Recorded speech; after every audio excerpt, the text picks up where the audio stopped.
안녕하세요. 김준태 변호사입니다. 오늘은 장기요양기관들에 대한 건강보험공단의 현지조사에 대해서 조금 살펴보겠습니다. 현지조사는 우리 행정조사 기본법을 적용받는데요. 보통 한 주 시작하는 월요일 날 시작이 돼서 목요일 날 끝나게 됩니다. 조금 더 살펴봐야 할 그러한 기관들은 하루 더 연장해서 5일, 즉 금요일 날 끝나기도 합니다. 그리고 월요일 날이 만약에 쉬는 날이라면 그 주간은 화요일부터 시작하기도 합니다. 그래서 어느 한 날 아침에 10시경에 현지조사 요원들이 방문을 합니다. 이 현지조사는 크게 정기조사 그리고 수시조사 이렇게 나눠볼 수가 있습니다.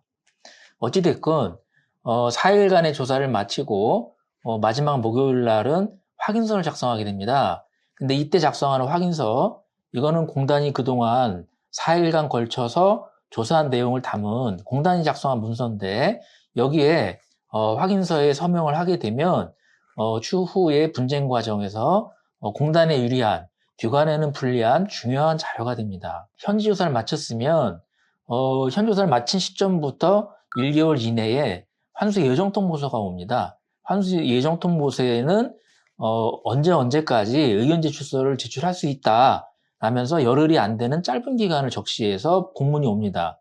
그럼 환수 예정통보에 붙인 자료를 보면 월별 환수 예정 내역 그리고 관련된 수진자들 내역이 함께 첨부되어 있습니다. 자, 이 환수 예정통보서를 받고 우리가 거기 적혀 있는 날짜까지 의견 제출을 하게 되면 그게 공단에 도착한 때부터 다시 한 달 사이에 환수 결정 통보서하고 의견 제출에 대한 답변서가 옵니다. 거의 대부분이 이 의견 제출에 대한 답변서는 기각한다는 내용으로 오는데요. 너무 여기 내용에 연연해 하시지 말고 그건 현지조사 요원들이 다시 받아보는 서류이기 때문에 거의 같은 결론이 나온다 생각하시면 됩니다. 자, 환수결정 통보가 도착하면 그 자체가 곧바로 행정처분서입니다. 우리가 장기요양기관을 운영하시는 분들은 행정처분하면은 관할 시군구, 지방자치단체가 내리는 업무정지 처분이나 과징금 처분만이 행정처분이라고 알고 계신데 그렇지 않습니다. 건강보험공단의 비용 환수 처분도 이게 행정처분입니다. 그래서 환수결정 통보, 즉 행정처분을 받은 때부터 90일 이내에 심사 청구를 할 수 있습니다. 건강보험공단에 대한 심사 청구가 행정심판 1이라고 설명드릴 수 있고요. 공단에서는 그 심사 청구서를 접수한 때부터 60일 이내에 심사 결정문을 보내주게 됩니다. 그리고 만약에 60일 이내에 내기 어려우면 30일을 더 사용해서 최장 90일 이내에 심사 결정서를 기관에 보내옵니다. 기관은 이 문서를 받은 때로부터 30일 이내에 보건복지부에 재심사 청구를 해야지 되고요. 보건복지부는 그 문서를 받은 때로부터 법정기간은 60일 이내에 최장 1개월 더 사용해서 90일 이내에는 재심사 결정을 해야 합니다. 하지만 이건 법정기간이고 어떤 불변기간, 반드시 지켜야 하는 기간이 아니기 때문에 실무에서는 상당한 기간이 소요되고 있고 실제 한 복지부에서 2년 정도가 소요되고 있습니다. 자, 보건복지부에 재심사 청구를 한 때로부터 한 2년 정도가 지나고 실무상 2년입니다. 재심사 결정이 나왔습니다. 그럼 그걸 받은 때로부터 30일 이내에 소장을 제출해서 행정소송을 제기할 수 있게 됩니다.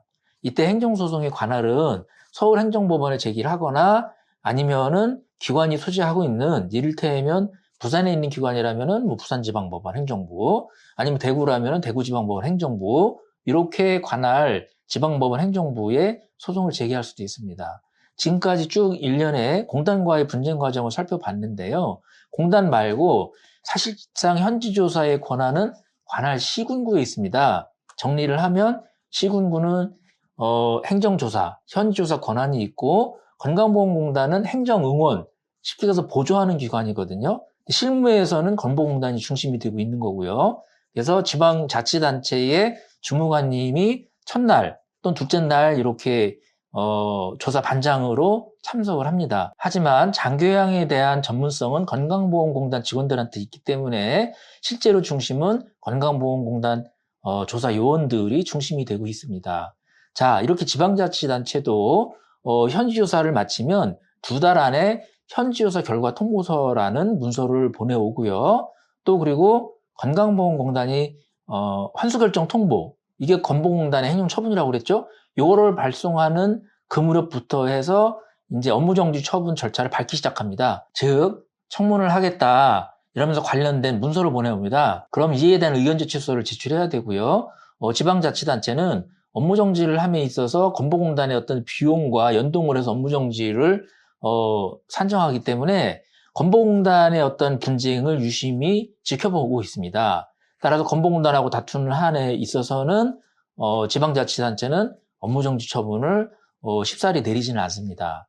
따라서 건보공단의 소송이 끝날 때까지는 업무정지는 좀 뒤로 밀릴 수가 있고, 예를 들어 건강보험공단의 분쟁이 심사청구, 재심사 청구를 거쳐서 1심 소송까지 끝났다. 시간이 더 필요해. 그러면 2심을 또 진행하고 또 더 필요해. 그럼 3심을 진행하는 동안 지방자치단체에서는 업무정지 처분을 곧바로 내리지는 않습니다. 따라서 해당 장기관이 현지조사를 받고 일단은 해당 기관을 더 운영할 필요가 있고, 왜냐하면 어느 한 날 갑자기 업무정지 처분까지 받아버리면 내가 모시고 있던 어르신들은 다 뿔뿔이 산일돼 버리고 만단 말이에요. 그렇기 때문에 시간이 현실적으로는 필요하고 시군구에서 업무정지를 곧바로 나와서는 안 되는 겁니다. 이런 때에는 적절하게 건보공단의 어떤 소송을 가지고 조율을 할 수는 있습니다.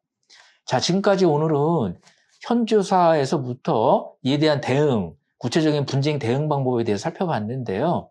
다음 시간에는 보다 더 상세하게 현지조사에 한정된 어떤 그런 내용들을 살펴보도록 하겠습니다.